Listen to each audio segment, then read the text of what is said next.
Fala pessoal, Rafael Bertani aqui com o protocolo fitness. Cadê minha cara aqui? Tá, ela tá aqui. E vamos lá para o próximo tópico, que é muito importante, que é na verdade é a dieta. Sim, a dieta que vai realmente definir o seu sucesso na sua jornada fitness. E é geralmente aqui, neste ponto em que a maioria das pessoas fracassa e não consegue levar adiante. Então, só para deixar mastigadinho esse tópico, por que que a dieta é tão importante? A resposta ela é bem simples.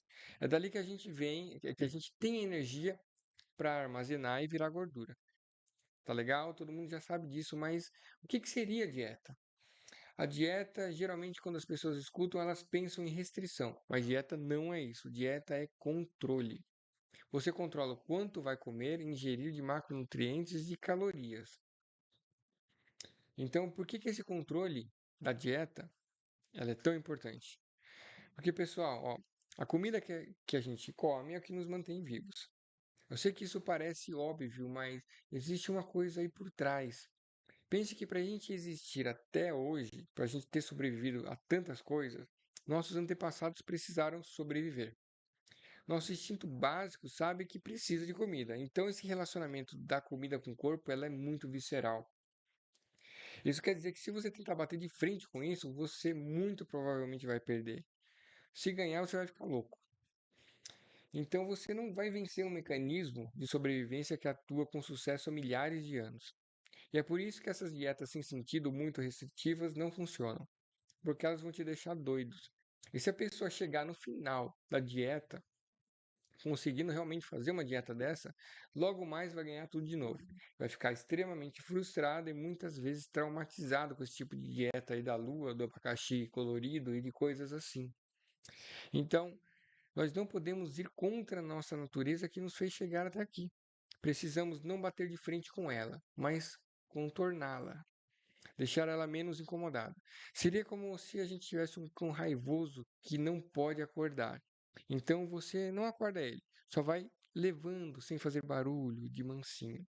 Depois, porque depois que ele acordar, você vai detonar a geladeira de madrugada, comer compulsivamente um monte de coisa, vai se sentir um lixo, vai ficar frustrado e não é isso que a gente quer. Então, o que que a gente precisa fazer? A resposta é mais simples do que eu imaginei por muito tempo. É o controle. A gente precisa controlar o que consome. E para você controlar o que você precisa e o que você vai precisar, que vai ser o seu amigo por muito tempo, é uma balança, certo? Plim! Olha uma balança aí. Porque se você não fizer isso, você não vai ter controle. E naturalmente você vai ser sabotado pelo seu cérebro. Você vai colocar mais no prato sem notar, um pouquinho aqui, um pouquinho ali, e de repente aquele déficit calórico que você precisava para emagrecer, para fazer essa mágica acontecer, desapareceu. E a mesma coisa, se você for colocar no prato com fome, você sabe que vai colocar mais.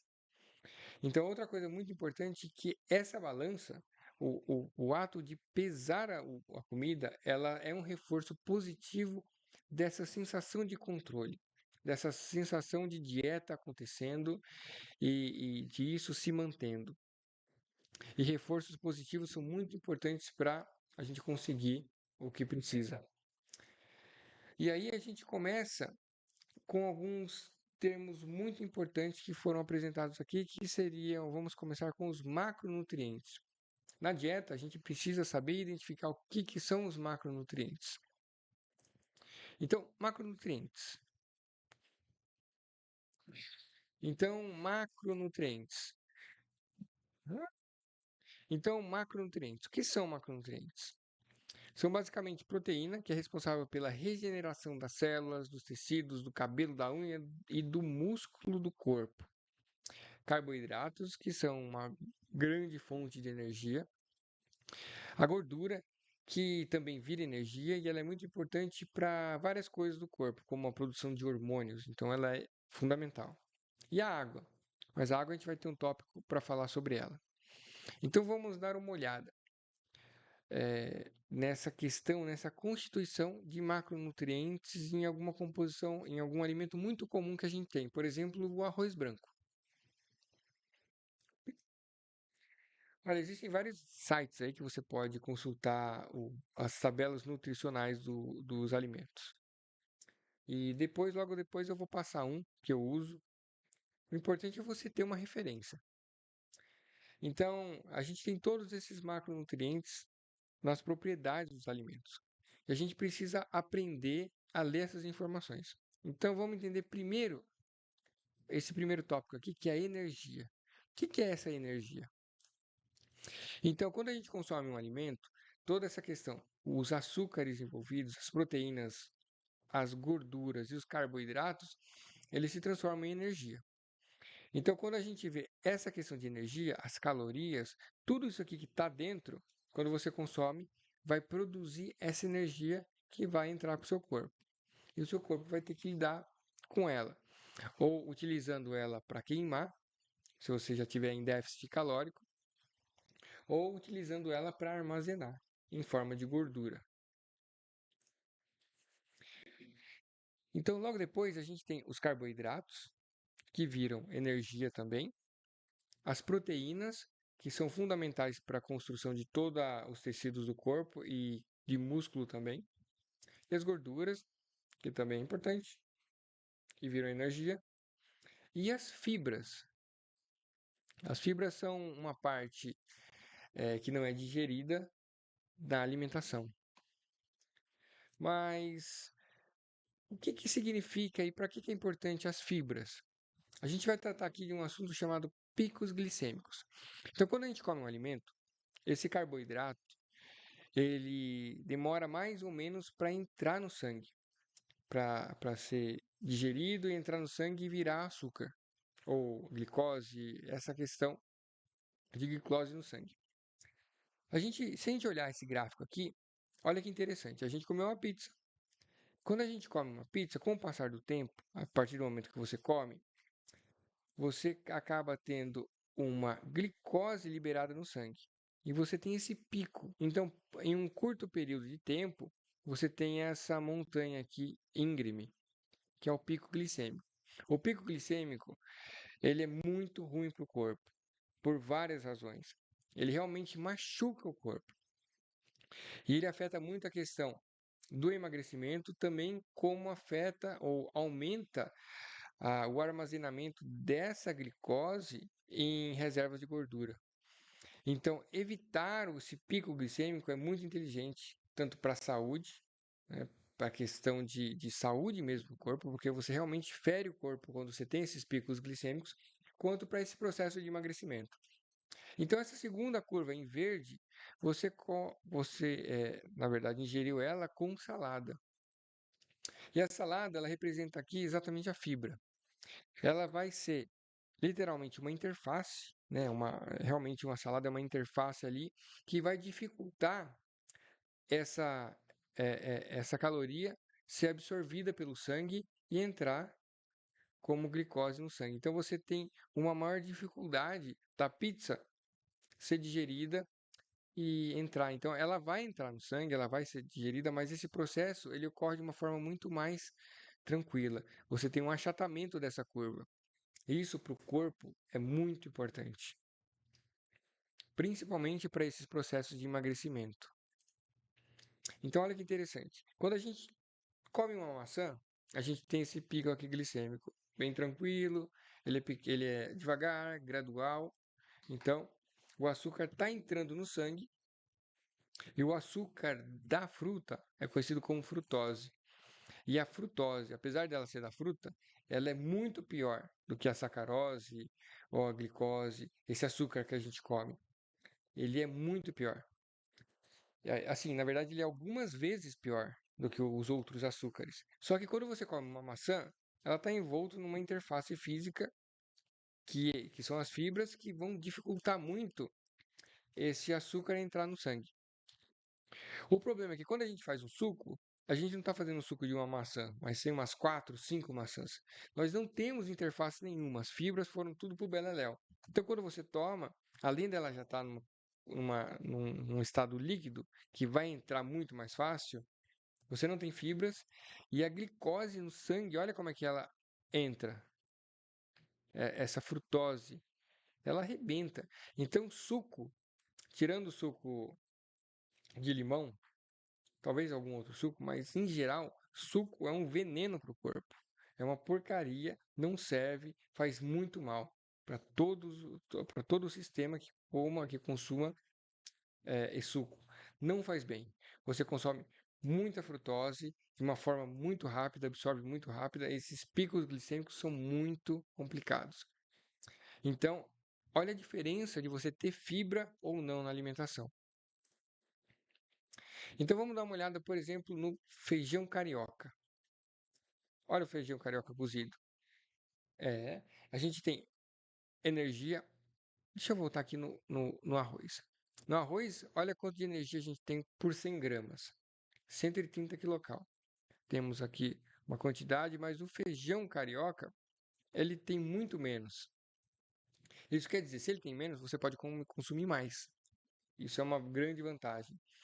Ele tem mais proteína, eu acho que menos gordura e tem mais fibra. Então, o feijão é um alimento muito superior ao arroz. Olha que interessante, batata inglesa assada. A batata inglesa, ela tem uma quantidade energética parecida com feijão. Ela é muito mais interessante do que o arroz. E a gente tem uma ideia, geralmente, se você não está habituado com esse tipo de análise de tabelas nutricionais, você acha que a batata é uma vilã, que ela não pode ser consumida em dietas, por exemplo, mas ela é muitas vezes melhor do que o arroz. Então, acho que ela tem até mais proteína do que o arroz. Vamos ver, arroz branco. Não, ela tem menos proteína, mas ela tem menos gordura e tem muito mais fibras. Então você consegue consumir facilmente, quase o dobro de batata inglesa do que arroz. Só que isso aqui é batata assada ou na air fryer. Se for a batata frita, aqui é uma comparação com o arroz branco. E aqui, ó, batata frita. Se fritou, já era. Olha a quantidade de energia que ela quase triplicou. 7, 14, 21, 28, não, quase quadruplicou ou triplicou. 4 vezes a mais. O carboidrato vai aumentar por causa de toda essa maluquice da fritura. E, e é por isso que a gente foge, além de ter gorduras meio sapequinhas aí que não fazem mal para o organismo. Então a gente foge de fritura, a não ser que seja em momentos específicos da refeição livre, que a gente vai conversar mais adiante. Então, só para você ter uma ideia, o déficit calórico que a gente precisa, a gente tem uma média de 7.700 quilocalorias para cada 1 quilograma de gordura. O que eu quero dizer? Que a gente precisa perder 7.700 quilocalorias para emagrecer 1 quilograma de gordura. Isso quer dizer que se você tiver um déficit de 500 quilocal por dia, você vai demorar 15 dias para emagrecer 1 quilo. Isso aqui é uma dieta tranquila, sem loucura, 1 quilo a cada 15 dias, é legal. Então, a gente precisa entender que a gente precisa começar a comer bem. E olha que absurdo. Se a gente pegar uma batata frita do McDonald's, aquela grande, que tem mais ou menos 150 gramas, ela representa 400, quase 500 quilocal. Se você pegar a mesma batata e assar ou colocar na air fryer, você come mais de meio quilo de batata pela mesma quantidade de calorias. Então, comer bem é o quê? É trocar essa comida ruim que a gente tem por comida boa. Você vai comer mais, com mais qualidade e vai emagrecer. Então, é fazer opções inteligentes. E assim, a batata do Mac é gostosa? Nossa, eu adoro. Mas essa aqui, assadinha ou na air fryer, se você mudar a sua alimentação, você vai começar a apreciar muito ela. E ela é uma delícia. Eu prefiro comer meio quilo de batata do que só 150 gramas. E ainda tem toda a porcariada que tem da fritura desse produto, né? Não é à toa que a gente chama de trash. Olha que interessante. Você pode comer só isso aqui por 1.400 calorias ou tudo isso aqui por 1.400. Praticamente a mesma coisa. Olha a quantidade e a qualidade do alimento. Então, isso aqui que é o comer. Por isso que é interessante. A dieta, a gente tem essa ideia de ser restritiva, mas é muito pelo contrário. Quando eu fui no nutricionista a primeira vez, ele me passou muito mais comida do que eu comia, eu fiquei assustado. Eu não conseguia comer a quantidade de arroz e feijão que ele passava. E eu comecei a emagrecer. Porque eu troquei as porcarias por comida de verdade.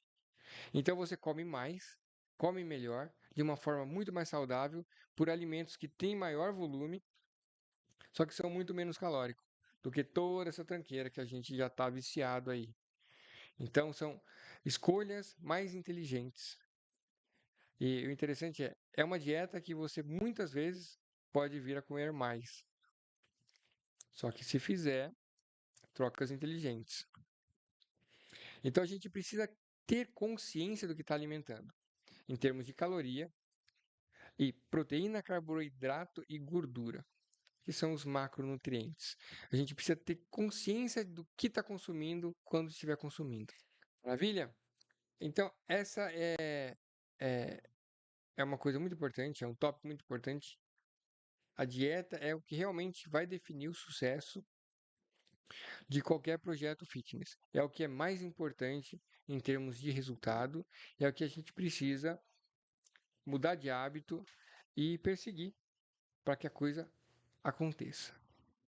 Legal? É isso aí. Então, até o próximo tópico.